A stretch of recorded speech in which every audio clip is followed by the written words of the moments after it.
महसूस करना कितना मुश्किल होता है जब हम हर दिन अपना सब कुछ लगा रहे होते हैं, लेकिन फिर भी ऐसा लगता है कि कोई चीज हमारे पास नहीं है। और यह सवाल अक्सर हमें घेर लेता है, क्या मैं सही कर रहा हूं या मैं बस अपनी मेहनत को बेकार कर रहा हूं। अर्जुन भी इन्हीं सवालों से जूझ रहा था जब तक उसकी मुलाकात उस ज्ञानी बाबा से नहीं हुई जिन्होंने उसकी जिंदगी बदल दी। क्या आप भी कभी ऐसे मोड़ पर पहुंचे हैं जहां आप सोचते हैं कि क्या मैं सही कर रहा हूं, क्या मेरे पास कोई मौका है? अगर हां, तो यह कहानी आपके लिए है। तो दोस्तों, आज की यह कहानी बहुत ज्यादा ज्ञानवर्धक होने वाली है, तो इसे अंत तक जरूर देखना। और वीडियो अच्छा लगे तो वीडियो को लाइक कर देना और कमेंट करके बताना कि आप ये वीडियो कहां से देख रहे हो। तो चलिए चलते हैं कहानी की ओर। एक छोटे से गांव में अर्जुन नाम का एक लड़का रहता था, जो देखने में तो साधारण था, लेकिन उसके भीतर एक गहराई, एक पीड़ा और एक अनकही कहानी थी। यह गांव पहाड़ियों और खेतों के बीच बसा हुआ था, जहां हर सुबह पक्षियों की चहचहाहट और बैलों की घंटियों की आवाज से होती थी। लेकिन अर्जुन की सुबहें कुछ अलग थीं। बचपन में ही उसके जीवन में अंधेरा छा गया था। एक दर्दनाक सड़क दुर्घटना में उसके माता पिता चल बसे थे। वो हादसा इतना भयानक था कि पूरा गांव हिल गया था, लेकिन सबसे ज्यादा हिला था अर्जुन का मन। उसकी मासूम आंखों ने उस दिन अपनों को खोने का दुख देखा था। माता पिता के चले जाने के बाद अर्जुन की दुनिया एकदम बदल गई। उसे उसके चाचा चाची ने अपने घर में जगह तो दी, लेकिन उस जगह में अपनापन नहीं था। वो दीवारें सिर्फ छत देती थीं, पर साया नहीं। चाचा का व्यवहार हमेशा कठोर रहता, जैसे वो हर वक्त ये जताना चाहते हो कि अर्जुन उन पर बोझ है। चाची भी तानों के तीर चलाती रहती, हमने पाला है तुझे, वरना सड़क पर भीख मांगता मिलता। अर्जुन के हिस्से में 2 वक्त की रोटी तो आ जाती थी, लेकिन उसमें स्वाद नहीं होता, उसमें सम्मान की खुशबू नहीं होती थी। कई बार वो बिना नमक की दाल खाकर भी चुपचाप सो जाता, क्योंकि उसे पता था कि शिकायत करने पर और तिरस्कार मिलेगा। पढ़ाई में अर्जुन शुरू से ही तेज था। उसके अध्यापक कहते थे कि लड़के में गजब की समझ है, जो सवाल बाकी बच्चों के लिए कठिन होते वो अर्जुन झट से हल कर लेता। लेकिन घर की गरीबी ऐसी थी कि किताबों से ज्यादा जरूरी थी रोटियां। एक समय ऐसा आया जब उसे स्कूल छोड़ना पड़ा। उसे मजबूरी में अपने सपनों को रुकते देखना पड़ा। उसकी किताबें अब संदूक के नीचे धूल खा रही थीं और उसका समय खेतों में मेहनत करते बीतने लगा। गर्मियों की तपती दोपहर हो या सर्दियों की सिहरती सुबह, अर्जुन नंगे पांव खेतों में काम करता, मिट्टी में अपने पैरों को छुपाकर अपने सपनों को बचाने की कोशिश करता। शाम होते ही जब पूरा गांव अपने अपने घर लौटता, अर्जुन अक्सर अकेला बैठा आसमान की ओर देखा करता। उसकी आंखें तारों से भरे उस आकाश में कुछ ढूंढती थीं। शायद एक जवाब, शायद एक उम्मीद, या शायद कोई ऐसी किरण जो उसकी जिंदगी को रोशन कर दे। और तब उसके भीतर एक ही सवाल गूंजता, क्या मेरी किस्मत ही खराब है या मैं मेहनत करके कुछ बदल सकता हूं? यह सवाल उसका पीछा नहीं छोड़ता था। वो उस खामोशी में खुद से लड़ता, अपनी आंखों में एक आंसू और दिल में एक चिंगारी लेकर अगली सुबह के लिए तैयार हो जाता। हर दिन जब अर्जुन खेतों में काम करने जाता, तो गांव के बड़े बूढ़ों, पड़ोसियों और यहां तक कि उसके अपने चाचा चाची की बातें उसके कानों में गूंजती रहती थीं। जो भाग्य में लिखा है वही होगा। कर्म करने से कुछ नहीं होता जब तक किस्मत साथ न दे। किसी ने पिछले जन्म में पाप किए होंगे, अब भोगो।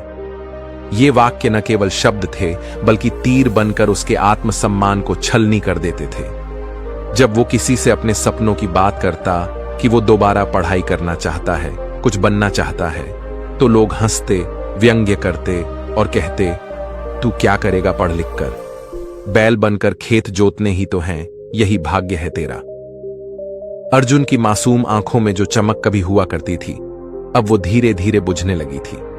ऐसे शब्द बार बार सुनते सुनते उसके भीतर बैठा आत्मविश्वास चुपचाप दरकने लगा था।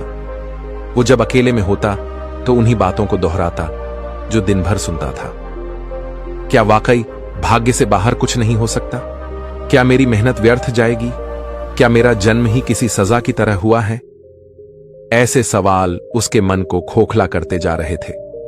वो दिन भर खेतों में पसीना बहाता, लेकिन मन में एक डर बैठा रहता कि चाहे वो कितना भी मेहनत करे, अंत में उसका हाल वैसा ही रहेगा, गरीब, अनपढ़ और बेसहारा।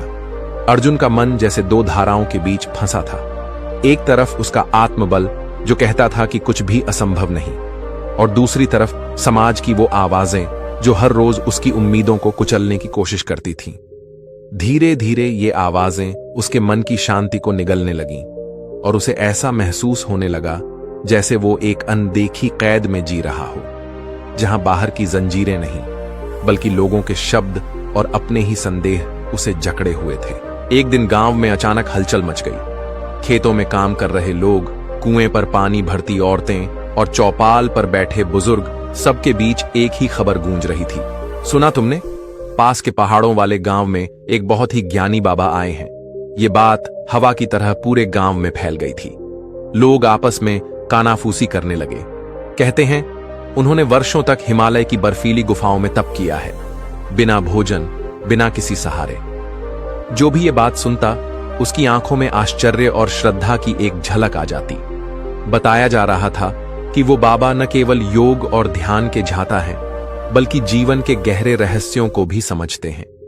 कहा जा रहा था कि उनकी आंखों में कोई अनजानी शांति है और उनके शब्दों में ऐसा जादू कि सुनने वाला भीतर तक हिल जाता है। गांव से कुछ लोग तो पहले ही वहां जाकर लौट भी चुके थे। वे लौटकर बड़े उत्साह से कहानियां सुना रहे थे। बाबा ने मेरी चिंता छू मंत्र कर दी। जिस सवाल को मैं बरसों से लिए घूम रहा था, उन्होंने 2 शब्दों में जवाब दे दिया। अब गांव के हर कोने में बस इसी चर्चा का जोर था। बाबा कौन है, कहां से आए हैं और क्या वो वाकई जीवन की सच्चाई बता सकते हैं? अर्जुन भी ये सब सुन रहा था, धीरे धीरे, चुपचाप, लेकिन उसके भीतर कुछ हिलने लगा था। कहीं एक उम्मीद की लौ फिर से जलने लगी थी। उसके दिल में एक सवाल तेजी से गूंजा। क्या ये बाबा मेरे सवालों का जवाब दे सकते हैं? क्या वो मेरी किस्मत और कर्म की उलझन सुलझा सकते हैं? अर्जुन ने भी दृढ़ निश्चय कर लिया, मैं भी जाऊंगा।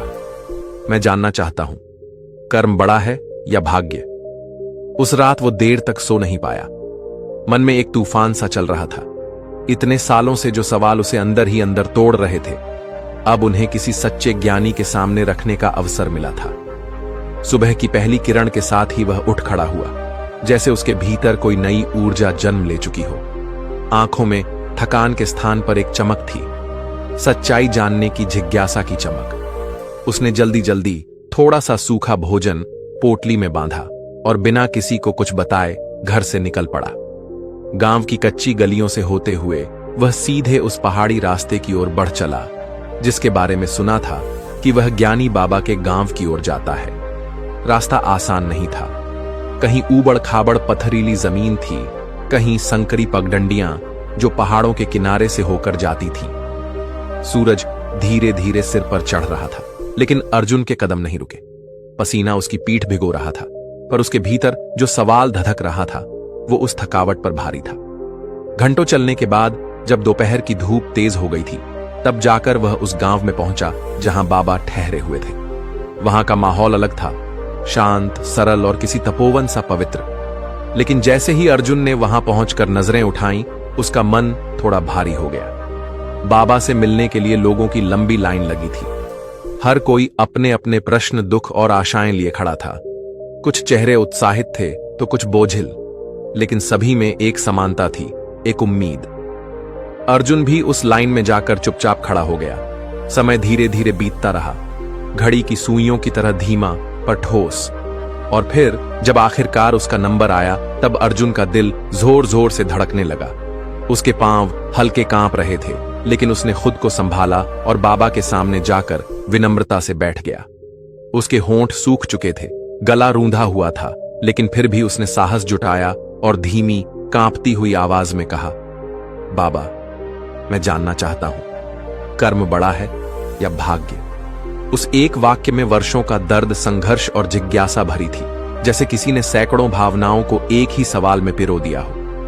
बाबा, मेरा जीवन बहुत कठिन है। अर्जुन की आवाज भारी थी, जैसे हर शब्द अपने साथ कोई बोझ लेकर बाहर निकल रहा हो। उसके चेहरे पर थकान की लकीरें साफ दिखाई दे रही थीं। वो थकान जो केवल शरीर की नहीं, आत्मा की होती है। मैं दिन रात मेहनत करता हूं, उसने आगे कहा, और उसकी आंखों में वो सारे दृश्य तैरने लगे। धूप में झुलसते खेत, फटे पुराने कपड़े और चाचा चाची की बेरुखी। फिर भी सफलता नहीं मिलती। इस वाक्य के साथ जैसे उसके भीतर का दर्द बाहर आ गया। वो सफलता जो उसे चाहिए थी, सम्मान, शिक्षा, एक बेहतर जीवन, वो सब जैसे किसी धुंध में खो गया था।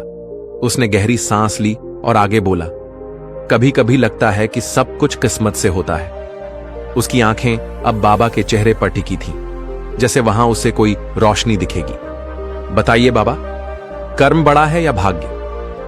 उसके भीतर कई सालों से जमा प्रश्न अब एक मासूम बच्चे की तरह बाहर आ गए थे। उसकी आवाज में सवाल नहीं, एक पुकार थी, एक ऐसी पुकार जो जवाब से ज्यादा एक रास्ता चाहती थी। उसकी आंखें अब भी झुकी हुई थीं, पर मन पूरी तरह बाबा के उत्तर पर टिक चुका था। ऐसा प्रतीत हो रहा था मानो उसका पूरा भविष्य अब बाबा के एक वाक्य पर निर्भर है। बाबा कुछ देर तक गहरी शांति में बैठे रहे। उनकी आंखें बंद थीं, चेहरा स्थिर और शांत। अर्जुन उनके सामने बैठा था, सांसें थमी हुई थीं। ऐसा लग रहा था मानो बाबा उसकी आत्मा के भीतर झांक रहे हों, उस दर्द को महसूस कर रहे हों जो सालों से दबा हुआ था। फिर अचानक बाबा ने आंखें खोली।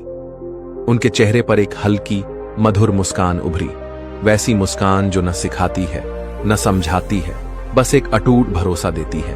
उन्होंने धीरे से कहा, बेटा, एक काम करो, पास के जंगल में एक आम का बीज पड़ा है, उसे ढूंढकर मेरे पास ले आओ।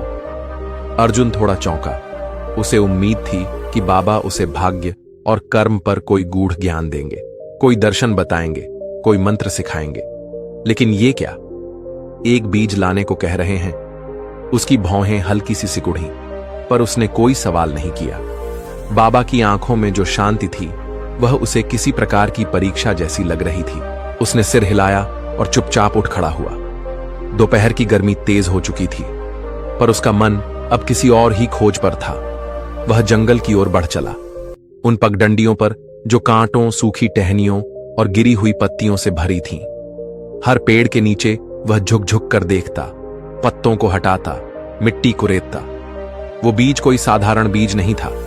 अब वो अर्जुन के लिए बाबा का प्रश्न बन चुका था। उसकी आंखें चौकस थीं, सांसें तेज।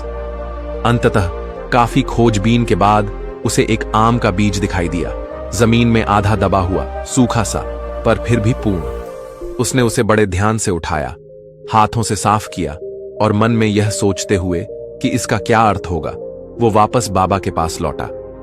बाबा ने बहुत शांत स्वर में कहा, अब इस बीज को यहां इस छोटे से गड्ढे में बो दो और ऊपर से थोड़ा पानी भी डाल दो। बाबा का इशारा कुछ ही दूरी पर जमीन में बने एक छोटे से गड्ढे की ओर था। सूखी, दरकी हुई मिट्टी, लेकिन उस पर हल्का सा छाया पड़ा हुआ था।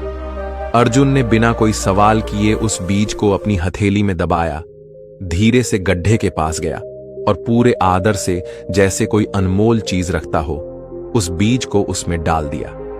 फिर पास रखे मिट्टी से ढकते हुए उसने ध्यान से उसे समतल किया ताकि हवा न लगे और बीज सुरक्षित रहे।